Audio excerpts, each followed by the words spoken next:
gonna start off with saying that this video is by no means like a hit video. The intention behind this video has nothing but genuine care, TLC, and a good messaging behind it. I'm not making this video with any negative intentions or negativity behind it. It's more of I'm seeing what you're posting on your vlog channel, and I'm kind of wanting to make this video with the intention of you hearing what I say, but actually hearing it and seeing it come out of my mouth and seeing my facial expression so that it can come across the way that I want it to. Because you can make a bunch of comments and videos and under things, and it could maybe affect somebody. But I noticed that when it comes to negative things, that has the tendency to reach whomever it's about a lot easier when it comes to like YouTube comments and stuff like that. Whereas when it comes to genuine care, I think it's better to just make a video about it. So that's what I'm doing right now. And this is gonna come off as slightly parasocial because obviously, like, you do not know me. I don't know you except for what I see in videos. I'm making this video addressing the things that you're saying on your vlog channel, but also that one thing about the Reddit post that's on your main channel that I also seen in your community tabs that really pissed me off. Let's get started. The first thing that I wanted to say was, Adam, I think you're being very mean to yourself. And I think the negative things that people have said or are saying about you are starting to shine through in ways that I don't think it's good for your mental health. I think it's negatively impacting you, and I don't even think you realize it in a way, because I think the negative things people say about you and to you and that you say about yourself rings on more in your head lately, because that's what you've been expressing lately rather than the positive things. And you have worked so hard for everything you've got. You deserve everything you have. You worked your ass off for everything you have. You are continuing to work for everything you have. And with everything that you do have, and more that you will be acquiring, you've done the work to get it. So don't feel like you don't deserve it. You deserve all that you have worked for and everything that you are working for. So keep going. But also, with that being said, this is kind of like another thing that I want to address. You have never stopped working. Like, that is like a low-key, just the polar opposite of what it said. I have been a long time follower of you. And I think I've been following you since we were both young. Like, I am 25 years old now. But I remember I had came across your video when I was like 17 or 18. I think going into that transitional year of becoming a legal adult, I think I was like 17 at the time. And I think you were like 15, maybe younger than that. Like, I remember you making your videos and I didn't even realize how young you were. But then again, I was also young at the time, so I really like wasn't taking it into that account. What I've noticed for content creators specifically with their burnout and exhaustion and overall way of navigating the situation is, unlike a 9-to-5 job like how I work, you guys don't clock out. I've never seen somebody that is like a full-time content creator that does it for a living, that's been doing it, besides the times and 1 or 2 days out of the week that you take for yourself to give yourself a break. I don't think it's easier for you to check out and clock out, because a lot of what you do has some of your personal personality mixed into it. You don't have that easy switch to be like, okay, wake up, get ready for work, drive to work, clock in, and you're working. It's more of a wake up, get on the goddamn internet, and go do your thing. Personally, as somebody that's working a 9-to-5 but also trying to do content creation on the side, this is not easy. I know it's not easy. Now that I'm like actually getting into the knits and doodads and whatnots, I can understand where you're coming from. Even though I myself am obviously not at the level that you're at, but I can understand where you're coming from, and I can see the negative impacts that come with it, and I'm seeing it and how it affects you now. In you not taking a break and in you never being able to have a break from when you were young, I think it's taking a toll on you. I don't think it's been easy because you haven't gotten to experience a regular job. And don't get me wrong, having a regular job is not fucking easy either. I'm just gonna say that right now, and you're so blessed to not have to do that. But I also think it's a double-edged sword, because yes, you get elevated to certain levels of your career and you are able to go above and beyond and wherever you can imagine or have thought you could have gone yourself. In you not having that easy transition of being off and on when you're working or being off and on when you're at a job, I think that is taking a negative toll on your mental health, because you're not able to clock out at all, right? Unless you log off of the internet, or unless you completely step back and don't even touch your phone, which is like 10 times harder to do now because everybody's addicted to their phones. Unless you do those things, you're not going to be able to disconnect and be at peace. I'm not saying, girl, don't ever come back to the internet. I think that's the most stupid and ignorant shit somebody could say to anybody, because nobody really understands how hard somebody else's job is. Nobody really gets it at the end of the day. I get it because I believe in giving people space and learning their viewpoint. And I don't even necessarily have to be in your shoes to understand what viewpoint you're in. But like I said, with content creation, I know how hard it is, especially when you have a full-time job on top of it. And yeah, no, this shit ain't easy. This shit is actually 10 times harder than I thought it was gonna be.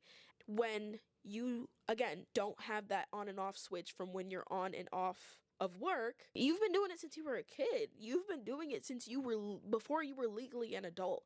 And that is not a bad thing, but that is starting to show.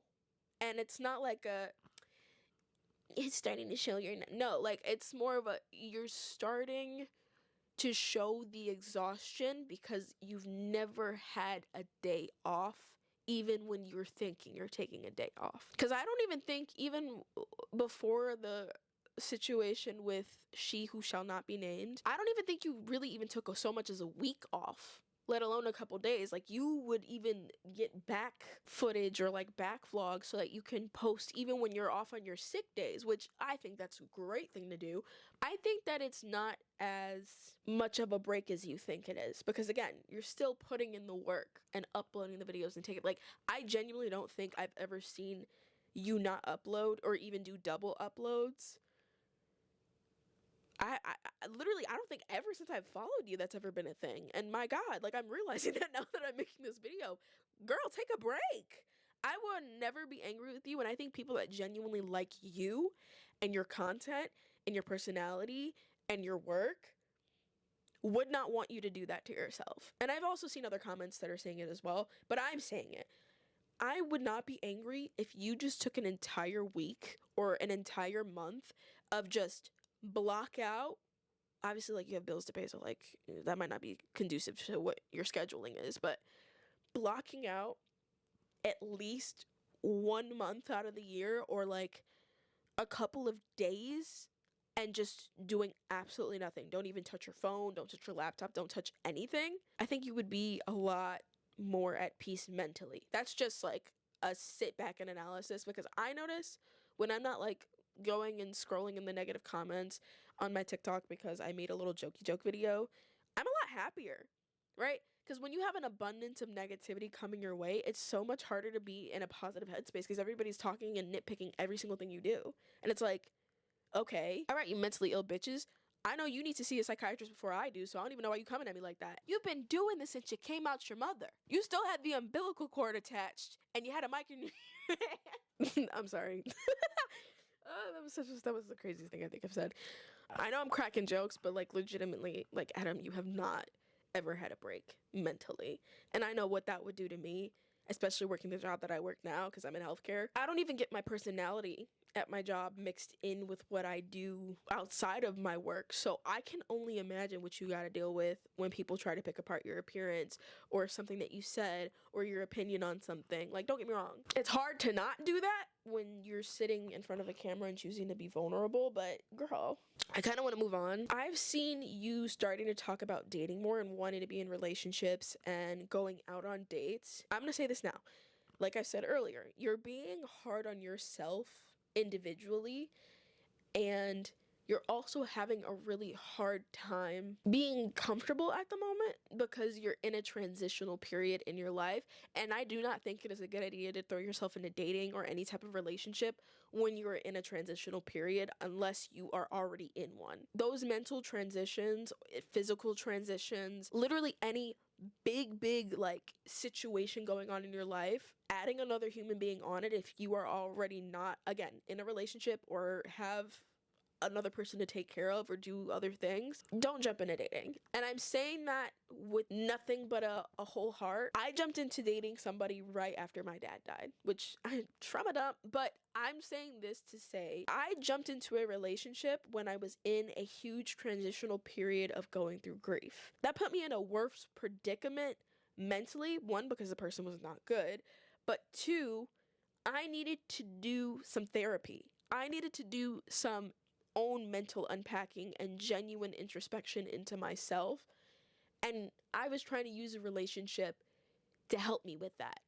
And that's something that a lot of people do without even realizing that they're doing it. I'm begging you from like somebody that was in that same type of space, not necessarily where it's like I'm gonna be moving a whole other country and being away from my family, but where like it was something huge that is going to change a lot of what my life is currently like. And just don't throw yourself into a relationship. If you are going to do it, one, wait till the transitional period is over, but also try to set your standards. I feel like a lot of people jump into dating and jump into relationships and don't have intentions with those relationships. It's more of a filler. I'm in a relationship now, right? But I did not get into this relationship without having my intentions from the beginning or setting what the intentions were meant to be were. In the relationship that I'm in now, I wanted to inevitably be married and have a child, obviously go through that type of step. In order for me to have even gotten to this headspace, I knew I needed to unpack or deal with my own traumas. And I knew I wasn't trying to jump back into a relationship. That transitional period in your life is going to always be a mentally vulnerable one. And when you're mentally vulnerable, bad people have it easier to get to you.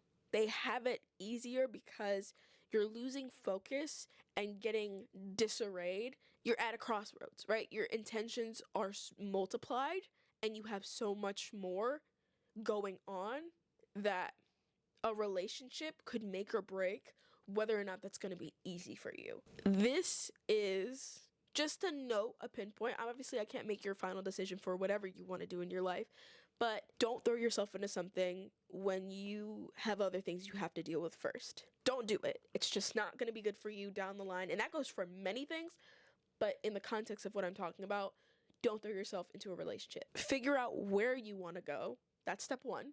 Figure out where you want to go. Okay? Wherever you land or wherever you choose to stay, go from there. Everything is going to come as it's supposed to and when it's meant to. You're being offered great things in every city that you're talking about from my standpoint and what you've been saying in your vlogs. But overall, do not just throw yourself into whatever if you don't have your intentions and sights set on the next step, no matter where you go.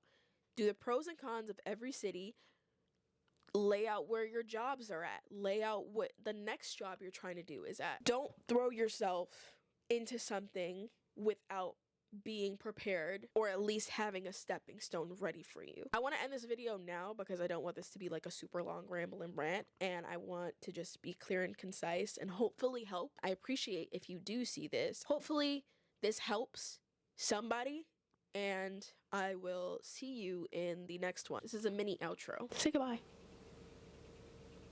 You smell like Doritos. Okay. I'll see you later. Goodbye.